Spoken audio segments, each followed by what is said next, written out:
Bloomberg Audio Studios. Podcasts, radio, news.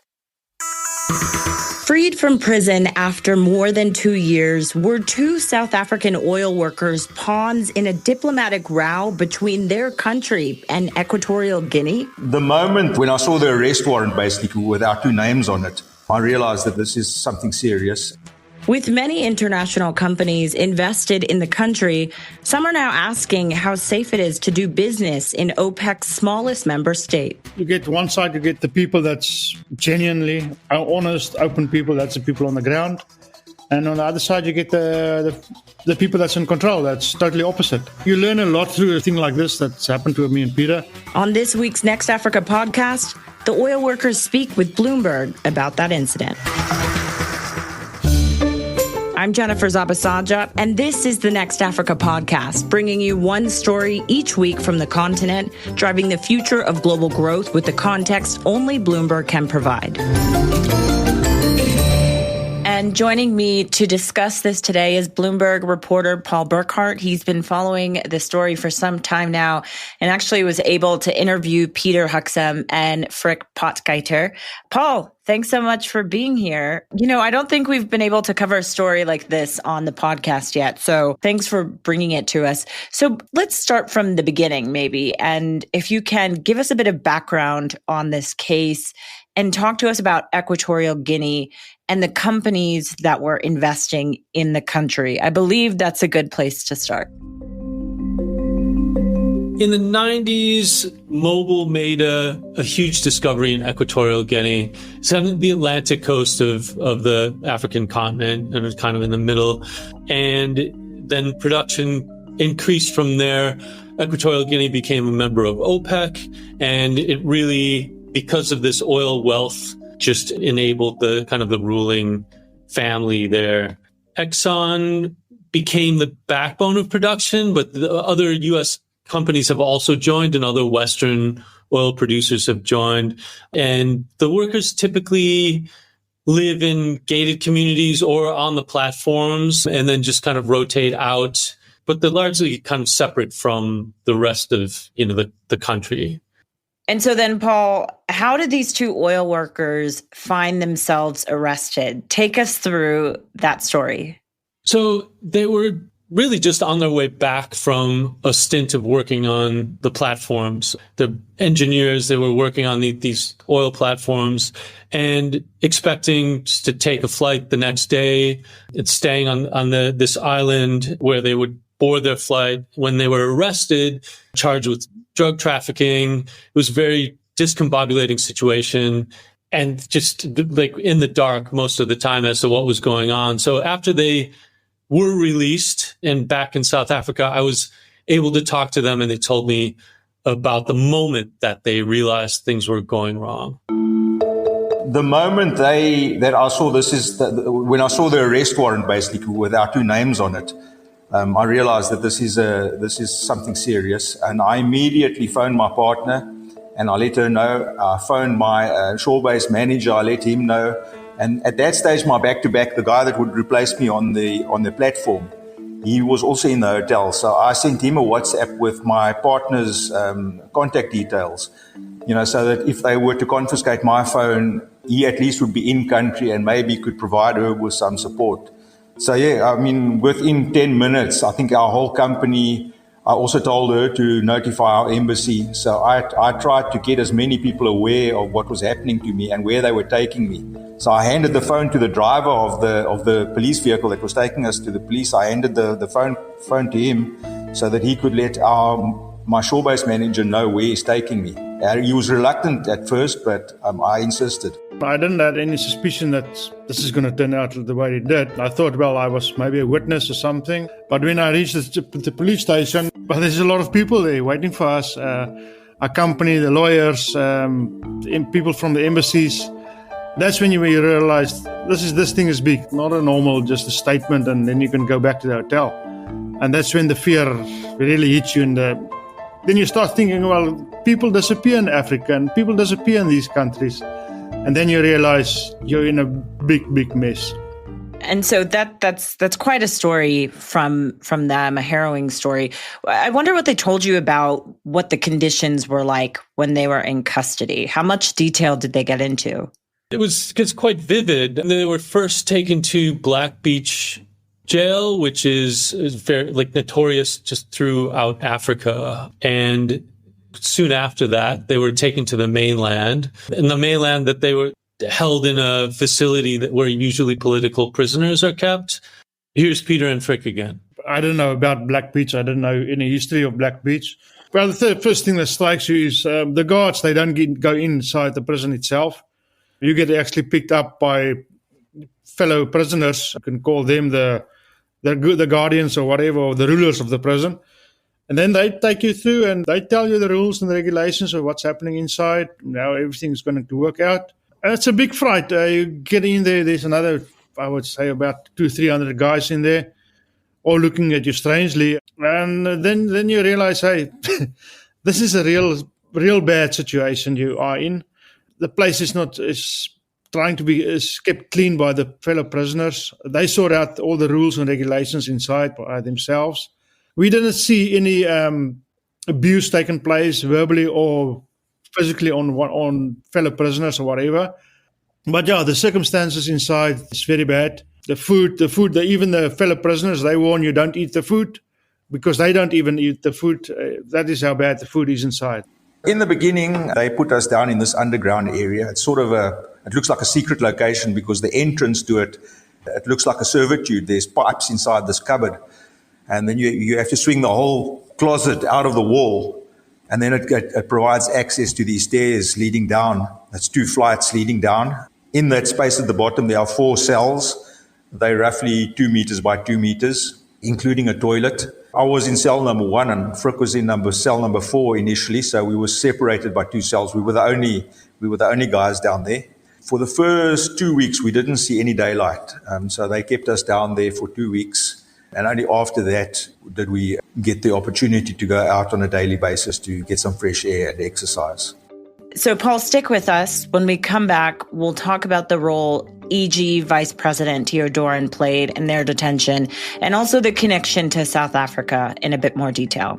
We'll be right back.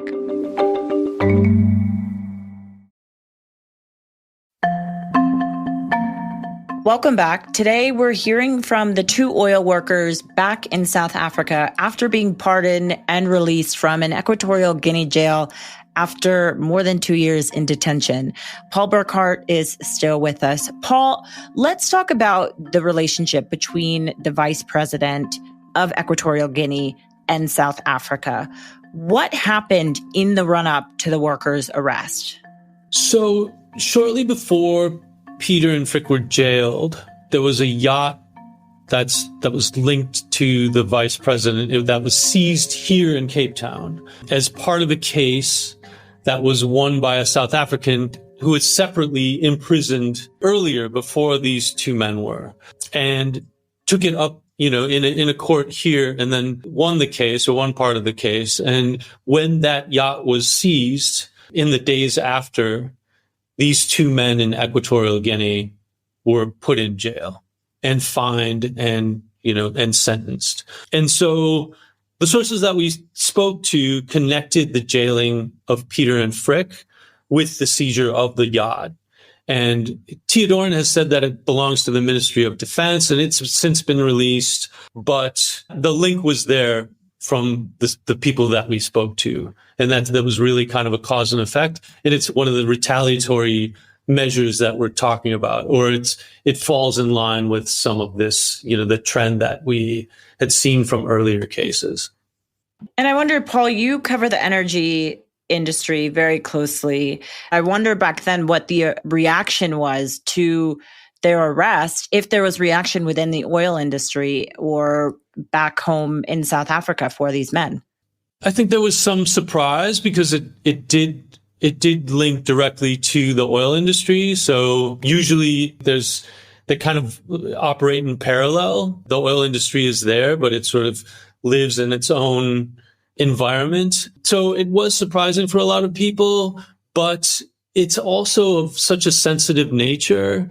And there's so much uncertainty as to what could happen politically in that country that the oil companies don't really come out and make proclamations about what they think. They're quite sensitive, and they're mainly concerned about, their operations and their staff there, and they're having discussions to deal with that, but amongst themselves, really. Yeah, they probably have to be delicate about what all they can or can't say, which leads me to wondering how the discussions about their release then ended up happening.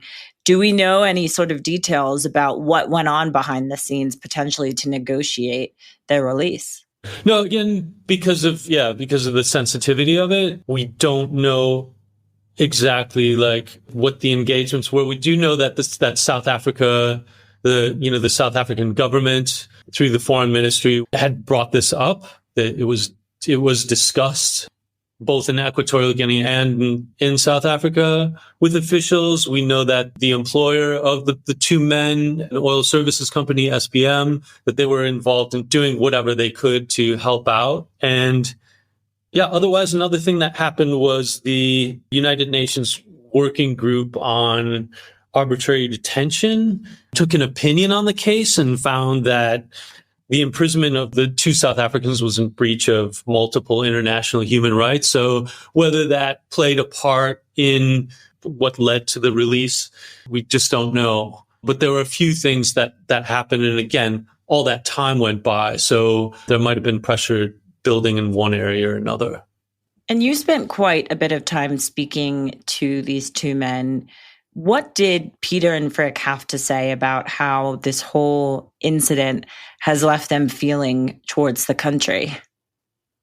It's kind of amazing because I think it was such an intense period of just isolation for both of them that they really had so much time to reflect, and they want to move on and they want to make up for the time that they lost with the people that they love. And they even, had things to say about the people they met in detention and really developed bonds with some of the people that they got to know there. So they wonder about them and they wonder what's happened, what their fate will be.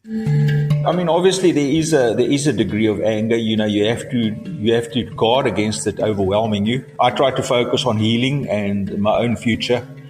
But there is, in the back of your mind, there's always this seed that injustice was done upon you, and you'd like for there to be some sort of acknowledgement of that. But I think at this stage of my life, it's really, really important that I live the rest of my life to the full and not to try and use my time in retribution.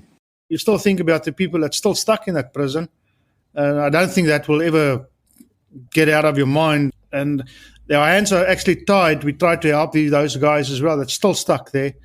So that's an ongoing battle. But except from that, there's no retribution or nothing from my side, no. Equatorial is probably a country of two extremes. We have really, really good people that took good care of us and, that were a great source of inspiration to us, the people down on the ground. I think it's very easy to generalize, when you have a place that maybe it doesn't have a political system that we all agree with, to feel that all the inhabitants of the country are guilty, and they're not. They're really, really good, warm people that we experience, or that I experience anyway. So we made a lot of friends on that side, fellow prisoners, fellow wardens, and you get one side, you get the people that's genuinely honest, open people. That's the people on the ground.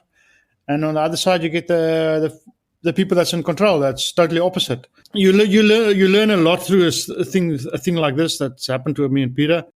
And are there lessons potentially to be learned from Equatorial Guinea, and whether or not this could potentially happen again, or whether or not companies are now taking extra precautions to protect their own nationals who may be there for work? The hope is that this was an isolated incident. I think Frik had mentioned that he didn't think it was going to happen again. The other thing is that Equatorial Guinea's oil production, they're the smallest OPEC member based on output, right? So they that's dropping because then they need to keep investment. So these types of incidents wouldn't encourage investment. And so they really need to do as much as they can to keep production going. But one aspect to watch will be when President Obiang retires, and if in fact the role will go to Teodorin. And so then, Paul, what has Equatorial Guinea had to say about all of this? Well, I mean, aside from the presidential pardon that not only include Peter and Frik, but a number of other prisoners, there wasn't anything directly that they said in response to our questions about, why this was happening during the detention, or, what was the reason for it, or what they had to say about a link to Teodorin. There wasn't much information from them. And you can read Paul's coverage of Equatorial Guinea and the energy sector across Bloomberg platforms now.